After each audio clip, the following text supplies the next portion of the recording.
everybody, it's Laura, and welcome to the class of 74. Happy Thanksgiving! I hope you're all having a good day.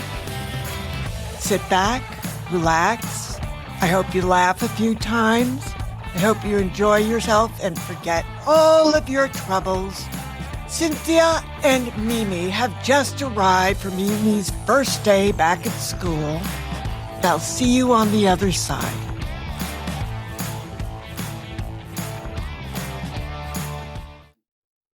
Episode 24. Homeroom, Geometry, English, Spanish. It was funny how protective of Mimi Cynthia felt. She had never seen Mimi this happy, and she didn't want anyone to spoil the day for her. But the new Mimi seemed to have things quite well in hand. 6 days ago, Mimi had been like her mother, Mrs. Watson, waiting for people to extend themselves to her, and if they didn't, she ignored them. Today, Mimi reminded Cynthia of her own mother, extending herself to people and offering at least some kind of smile or bit of pleasantness that might improve that person's day. As soon as announcements concluded, Cynthia went over to squat next to Mimi's chair to tell her something she had forgotten about. In a low voice, she explained she had promised the police she would not share any information about Clay with anyone, so Mimi shouldn't either. Then why did you tell me about it last night? Because I hadn't talked to Detective Fiducia yet. I don't remember any Fuchsia calling. Cynthia laughed. Fiducia. He's a detective. I called him while you were watching that Sandra Dee movie with Mom. Why'd you call him? Doesn't matter, Mimi. Secretly calling the police sounds pretty serious to me, Cynthia. We can talk about it later, but right now, please don't talk to anyone about what happened to Clay. Okay, I won't. But what if somebody talks to me about it? Then play dumb and tell me what they said, okay? Okay. I don't want a Fuchsia mad at me. Cynthia stood up. Remember to watch out for the intersection. I will, Mimi said. Somebody grabbed your boobs, didn't they, Cynthia? The action goes on below the waist, where no one can see. Oh, ick. Mimi lofted an eyebrow. Somebody got you, 'cause I see murder in your eyes. Welcome back, Mimi, Kathy Smith said, clutching her books to her chest. Thanks, Mimi said. They had a lot of people named Smith in this school. Kathy's real name was Cornelia Francis. Yes, really, a double-barreled Southern idea of a first name, Cornelia Francis, but everybody called her Kathy. She moved to Brighton a couple of years ago from Louisiana, where her father had been the director of some port on the Gulf Coast, but he got hired away by Benthic Oil and transferred to New York. For a girl from Louisiana, Kathy was surprisingly sophisticated, culturally, and at Dean Junior High, she and Mimi had started the ill-fated opera club. They were the only two members. I think you're in my art class, Mimi. Do you want to walk over together? Sure, Mimi said, standing up. Normally, she and Mimi were around the same height, around 5'1" or 2. Kathy looked up. Look at you! I know, Mimi exclaimed, eyes shining. Come on, let's go, Kathy. See you at lunch, Cynthia. And remember, your mom's picking us up at 3:15. Mrs. Schuyler volunteered in the rectory office at St. James Church on Tuesdays and didn't get out until 3. But she said she'd swing by to pick them up because it was Mimi's first day back. On her way out of homeroom, Mr. Bojanski appeared at her side. Don't make a habit of that, okay? She didn't know what he was talking about. He lowered his voice. Having your boyfriend drag you out of homeroom. Cynthia made a face. He's not my boyfriend, Mr. Bojanski. He turned his head to look at her out of the corner of his eye. What happened between you and Betsey Satterfield? This was quite a change of subject. Cynthia had been thinking about what to say if anyone asked why Betsey suddenly hated her. We have a difference of opinion about something personal, she told him. If Dr. Eagleton let every student with a personal difference to change homerooms, we wouldn't have any homerooms left. Cynthia smiled a little. Seriously, Cynthia, what could be so important she doesn't want to be anywhere near you? Religion? Religion had been the only thing Cynthia could think of that might stop people from being nosy. You guys are different religions? The Satterfields were Congregationalists, and Cynthia was Presbyterian, both Protestant, and not known to be at war with each other particularly right now. But religion was a lot easier to say than, I think Betsey's legs are like sticks and she's starving herself to death, but Betsey disagrees. Mr. Bojanski let her go, and she went down the hall to English. Mr. Conrad was looking vaguely groovy today. Instead of a jacket, he was wearing a bright yellow sweater vest, a blue shirt with yellow pinstripes, a blue tie, and pleated tan slacks. And, of course, the cool ankle boots with the strap. Cynthia was enjoying Catcher in the Rye and was interested in what the other kids thought about Holden not having sex with the prostitute. But most of the kids, it turned out, were still in the early chapters, when Holden was still at the boarding school, where he was getting expelled. The class discussed his jealousy of his good-looking roommate, who had taken out a girl Holden liked and intimated he had had sex with her, which made them end up in a fistfight. Mr. Conrad was leading a lively discussion about Holden's personality, about being upset about seemingly everything. Do you think Holden's popular at school? No, everybody cried. Why? He's dumb, he can't fight, and he's a grouch, one kid said. Do we know the source of his discomfort with the world? Mr. Conrad asked. Tina raised her hand. Tina tended to know everything under the sun and always pretended she didn't. His little brother, Allie, she said. He died of leukemia and it haunts him. They talked about that for a while, and then he asked, Is there anything any of you admire about Holden Caulfield? Cynthia raised her hand and Mr. Conrad called on her. I admire the size of his allowance, she said. Everybody laughed. Cynthia thought his allowance was a mistake in the book. What 16-year-old received an allowance large enough to travel, eat out, stay in a New York hotel for 3 days, take someone to a show at Radio City, and hire a hooker? Do you admire his allowance enough you would go out with him on a date, Cynthia? She shook her head. No, he's obsessed with the death of his brother. He's too sad. I know what you could do to cheer him up, Ralph the class clown called, prompting groans and laughter. Tina, would you go out on a date with Holden Caulfield? I'm with Cynthia. He's too depressed. Mr. Conrad held out his arms. Isn't there anyone who would go out with Holden Caulfield in here? Just then, Not Fred walked in, and everyone burst out laughing. Not Fred froze, his beautiful face starting to turn red. Then he scowled, not understanding why everybody was laughing. He practically threw his pass at Mr. Conrad and dropped into the seat behind Cynthia. One girl then announced she would go out with Holden Caulfield because she hated phonies too. And then she looked around at everybody as if they were the phonies she was talking about. Cynthia didn't know the girl and wondered what her problem was. Mr. Conrad told everyone to finish reading Catcher in the Rye by Friday because there was going to be a quiz. When the bell rang, Cynthia spun around towards Not Fred. No one was laughing at you, she told him. It was the timing. Mr. Conrad asked if anyone in the class would date Holden Caulfield, and you walked through the door. He frowned. Stupid. Yeah, it is. But we're stupid kids, Cynthia said.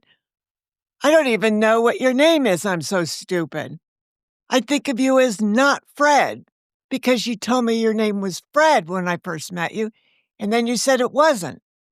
Not Fred, he repeated. I like it. It'll piss off my old man. Why? Trumpets, please. My name is Frederick Bartholomew Cutter III, he said. Did you just make that up? Nah, that's my name. Call me not Fred. I like that. Anything but Little Fred or Freddie Jr. He lowered his eyes. He had the longest lashes. I heard something last night I need to tell you. What? Not here. Let's go outside. She followed not Fred down the hall. He held the door open for her and led her far enough away from the building to be completely clear of people. How's your friend doing anyway? He asked. The police told me not to talk about him.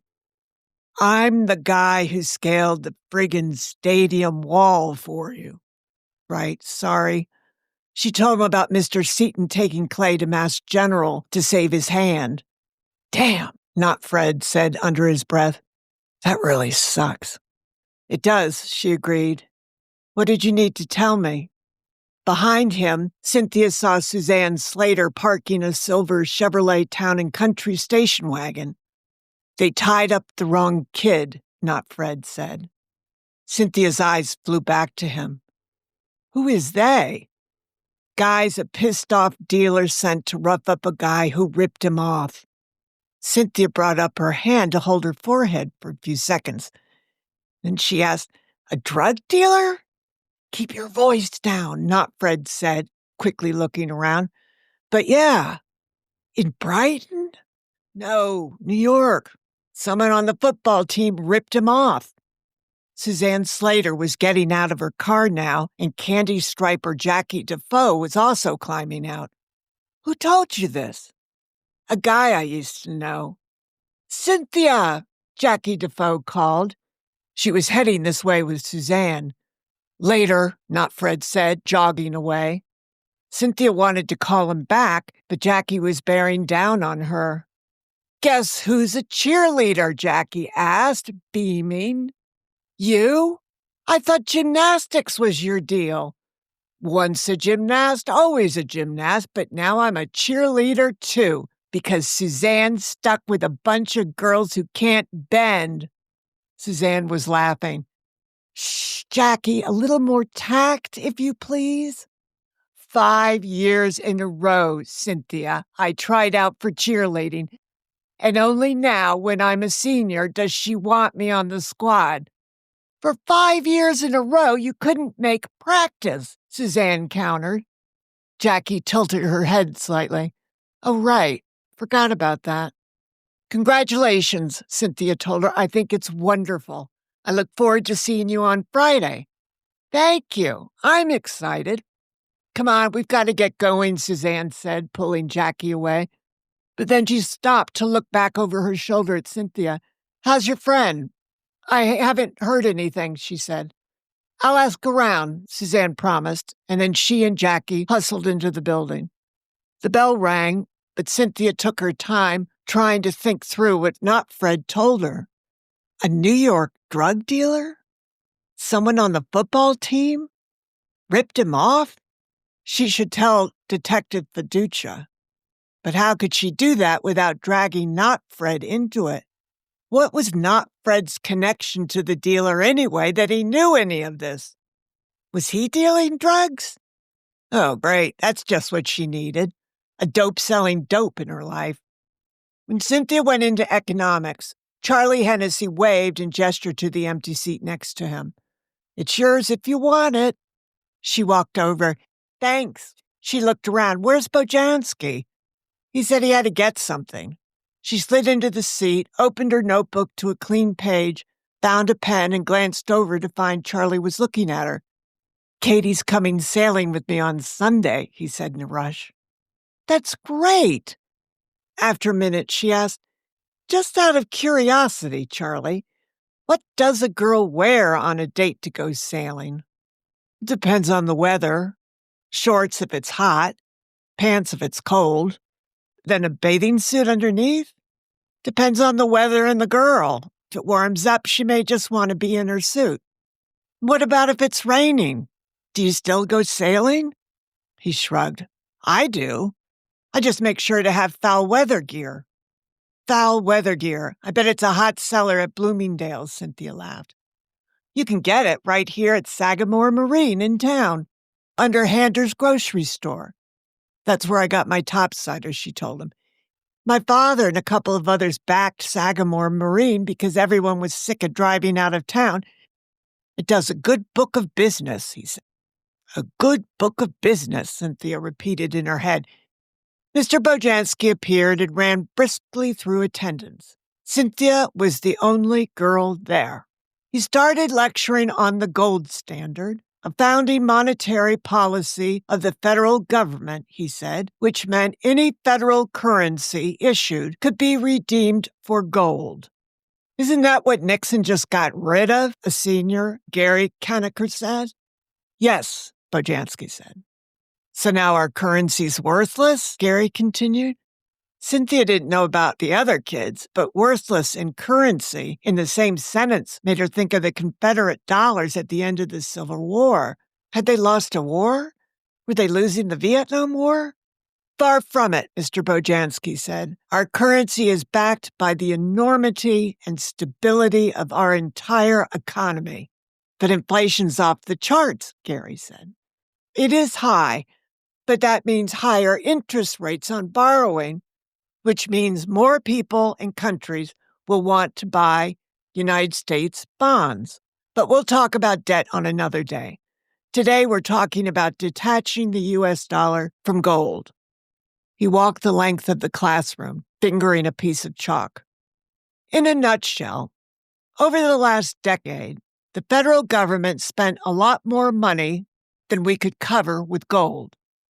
Foreign countries had done the math and knew we must be close to running out of gold, so they started demanding to be paid in gold instead of dollars.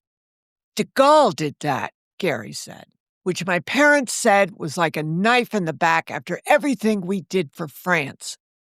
Gary, settle down, Mr. Bojanski said. He walked. This precipitated a need to get off the gold standard until the economy cooled down. Wait, so we're going back on the gold standard, Gary said. After a period of time, yes, that's the plan. We'll go back on the gold standard. The president knew there would initially be a shock. They call it the Nixon shock, and that it would temporarily lower the value of the dollar. But the president is confident the dollar will rise in value again because most economies in the world are based on the American dollar, because the world trusts the American dollar like no other currency of any other country. We don't have coups in this country or insurrections. And we don't nationalize private industry. We also make good on our IOUs, Mr. Bojanski said. We never default on our loans. When there is inflation, the United States has to pay more in order to borrow, but the world is eager to buy our bonds because the return on their loan is guaranteed. And then there are the tremendous goods we have to sell to the world. Cynthia was dying to take a nap. We have inflation right now because there are more buyers for products than we have products to sell, and demand pushes prices up. Milk prices are high because we have more demand than farmers can produce, someone asked. Among other reasons, yes. Where are all these new customers coming from? Charlie raised his hand. The baby boom? Partly. But remember how I said the government has spent far more over the last decade? People nodded. The government doubled our social welfare programs so more people in America have money now to buy milk. This made no sense to Cynthia. poor people were making milk more expensive for poor people? She raised her hand and was called on. Could you explain, Mr. Bojanski, in a general way, why our parents are so worried about the economy? Just so we know what's going on? People murmured in agreement. First, you have inflation, he said. Things cost more, so people have less money to spend. Parents in Brighton might be worried about the need to cut back on their expenses. Perhaps they need to cut out the vacation this year. Quit the country club, someone said. Not buying a new car, said another. When inflation hits, companies have to cut back on their expenses too. The first thing they look at is how much are they paying employees. They see that the most loyal employees, the ones who have worked for the company the longest, have accrued higher and higher salaries. And right now we're seeing companies cutting their costs by laying off older workers and replacing them with younger people they don't have to pay so much. He looked at Cynthia. Remember the $50,000 a year household we talked about? Chances are the wage earner in that house has been with his company for many years. Companies are replacing $50,000 executives, Mr. Bojanski explained, with 32-year-old MBAs for $25,000. It was hard to imagine anyone ever firing her father, but his job had grown so indescribable she had no idea what he was anymore. She knew he had started out as an accountant, but whatever it was he did now seemed to change every time the president opened his mouth. What did you call someone whose job changed with every issue of the Wall Street Journal? What's an MBA? Someone asked. Master of Business Administration, Cynthia said. Her father had earned his at night at NYU a long time ago. A part of inflation has come from the great strides union workers have made in terms of guaranteed raises in salaries and health care over the last decade, Mr. Bojanski said. They're out there buying now. They have more money. They're pushing up prices while the salary levels for executives has stayed flat. Your parents are no doubt worried about that. My father raised a ruckus at his company, Charlie said, when he requested the same health care package they give their factory workers. Mr. Bojanski laughed out loud, but none of the kids did. Smart man, Mr. Bojanski said. I am proud to say that health insurance is the one area where the teachers' union has gained significant ground over the last decade. So it's you who's fueling inflation, someone said. Katie was standing just outside the door after class, all smiles. She had a brief, very smiley exchange with Charlie and then fell in step with Cynthia. Charlie's excited about your date on Sunday, Cynthia told her. Katie's smile widened. He told you about it? Uh-huh. It was the first thing he said after hi. There you are, Annabelle cried, rushing up. God, Cynthia, I've been trying to reach you forever. I called and called you last night. The line was busy. I wish you'd get another line. Annabelle's expression grew serious. What the heck happened to Clay Seaton? Patrick told Greg Mr. Seaton took him up to Massachusetts because he might lose his hand. What happened? Didn't Patrick know? He said he hurt his hand in the stadium. The cops had probably told the Seatons not to talk about what had happened either. Katie turned to Cynthia. Clay hasn't called you? Cynthia shook her head. Clearly they didn't know the extent of Clay's ordeal. She asked Katie if Teddy had said anything about it this morning. Only that Clay got hurt at practice, and they were worried he wouldn't be able to play on Friday. Got hurt in practice, Cynthia repeated in her head. How weird was that? Clay was tied up with copper wire for hours and hours and might lose a hand because he got hurt at practice? She was starting to get angry. They drifted across the hall into Coach Griffin's classroom and sat together, Cynthia and Annabelle on either side of Katie. Robbie McLaren came in. Cynthia gestured to the open desk next to her and was surprised when Robbie took it. Cynthia saw Katie whisper something to Annabelle, and then Annabelle leaned forward to look at him. "Hi, Robbie." Then Katie leaned forward briefly to say, "Hi, Robbie," and then she sat back. Robbie didn't say anything. That wasn't unusual. Cynthia was glad Katie was trying to patch things up with him now. Katie whispered, "What happened to my dress?" She saw Cynthia's expression. "You forgot all about it, didn't you?" "Yeah, I did." It was still balled up on her closet floor with beer, cigarette smoke, piss or elixir, and throw up on it. "I'll do something about it tonight, promise, and I'll bring it in tomorrow." "Thanks, because my mother's been asking about it." Coach Griffin started class. Cynthia watched Katie taking notes, and then how her pen drifted over to the margin to write, "Thanks about the dress." Then she glanced at Cynthia and smiled. Cynthia smiled back and refocused her attention on Coach Griffin. She didn't know how she felt about Katie.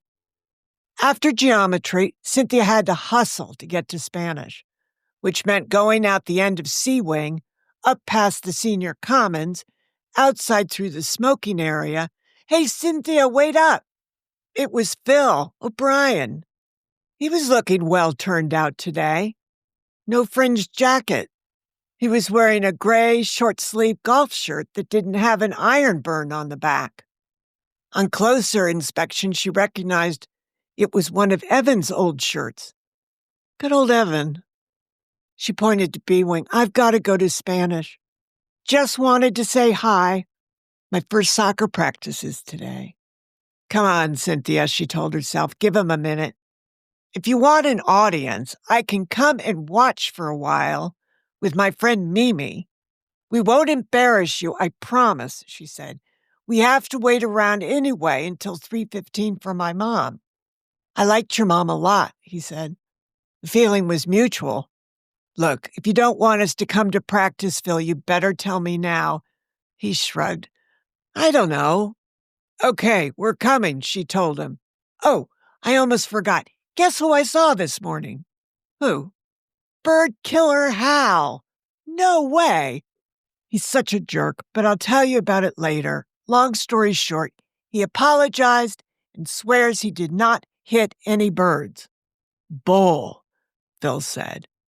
"Sorry," she said, moving away, "but I gotta go. I'll see you after school." Cynthia scooted into Spanish just after the bell rang.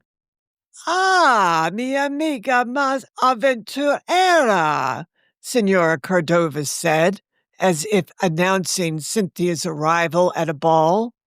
Cynthia smiled and quickly took a seat. The senora looked wonderful today. Her hair was up and her makeup was perfect. She looked just like a model. And the red dress swirling around her matched her lipstick and dangling earrings. And, of course, red spiked heels. It was like they were at a show, maybe a nightclub. Somewhere a beautiful dancer came out to dazzle them with smiles and castanets. Only there were no castanets. She was waltzing around the room, rattling on about Cynthia in Spanish, half of which Cynthia couldn't follow. She knew she was saying something about yesterday and the ham radio. "Radio aficionado. Prisión de Attica. Maravilloso marido." "Señorita," she said, stopping in front of Pammy Fagan. She asked in Espanol if it was true Pammy had once lived in Venezuela. She said yes for 2 years. La Señora then asked Pammy if she had understood what she said about Cynthia. "La mayor parte. Most of it. Creo, I think." The Señora moved to the front of the class. "Contale a la clase en inglese, por favor." "Okay," Pammy said, turning beet red. "Senora Cordova, called Cynthia her adventurous friend who mastered the radio. She said Cynthia delivered a story to a newspaper about Attica prison, and she did it with her marvelous husband. Everyone was looking at Cynthia now, and it was her turn to blush. ¿Te estaría contarle a la clase lo que pasó? You want to explain to the class what happened? Can I say it in English? Cynthia asked. You may. Tell the class. Well, this kid from the ham radio club, George, heard the reporter on the radio asking if anyone listening can make a phone call for him. I just happened to be walking past Mr. Smith's classroom in D-Wing, where the ham radio is, and nobody else was around, so he asked me, could I come in and take notes? They needed help. So I did. La Senora was nodding, and she made circular motions with her hand, indicating Cynthia was to go on. Stand up, senorita. Oh, brother. She did as instructed, sucking in her stomach and pulling her shoulders back into speech mode. Why was he on the radio? A boy said. You heard about prisoners holding hostages at Attica prison, right? Cynthia asked. Half the kids nodded and half shook their heads. Cynthia thought no wonder Mr. Bojanski thought they lived in a different world. Prisoners have been holding guards hostage for nearly 4 days, Cynthia explained. And yesterday morning, the governor of New York ordered state troopers to storm the prison and take it back. She looked around the room. You could hear a pin drop. Just before the troopers went in, all the phone service around the prison was shut off. This reporter got to a ham radio and put out his call over the air, which George heard. Whose ham radio was he on? Someone asked. Shh, Pammy said. I don't know whose radio it was, but the reporter knew how to operate it. There's a bunch of steps you have to learn before you're allowed to go on the air. Cita, the senora said, making the circular motion with her hand. Now she wanted Cynthia to hurry up. He wanted to contact his newspaper in New York because a lot of people were being killed in the prison, and no one knew about it yet. It wasn't just prisoners. A lot of hostages were killed too. She glanced at the senora, who was no longer smiling. George and Mr. Smith talked to the reporter, and then he dictated his report to me. Then Mr. Smith and I went to the front office to call the New York Dispatch, and I read them the reporter's story. They were first to report what was happening up there. Brava, senorita, brava, the teacher said, holding her hands high in the air to clap. Cynthia sat down. If anyone has questions for Cynthia, raise your hand. A lot of hands went up. Good, the senora said. You will ask your questions in Espanol as best you can. The class continued, rocking and rolling with fractured Spanish and broken English, but it was fun, and only toward the end did the senora stop dancing around and return to her lesson plan. Cynthia wanted to speak to her at the end of class, but 3 other kids were waiting to talk to her. She didn't want to be late meeting Mimi for lunch, so she just smiled and waved bye to the senora and left. She exited B-Wing out the fire door, crossed the smoking area, and went inside. She started down the hall towards the cafeteria, but she heard someone call her name and turned around. Teddy Hamilton was coming down the stairs from the front office. He waved for her to come closer, and when he reached the bottom of the stairs, took hold of her arm and said, "We need to talk."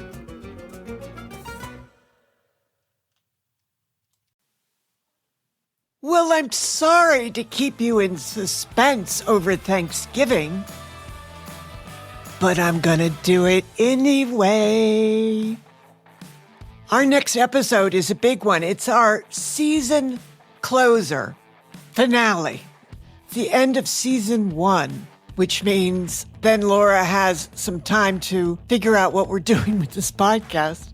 Rating and leaving a comment about the class of 74 at wherever you get your podcast always means a great deal.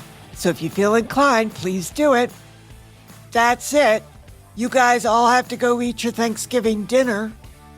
And remember, we don't drink and drive anymore. Ever. Not even on Thanksgiving.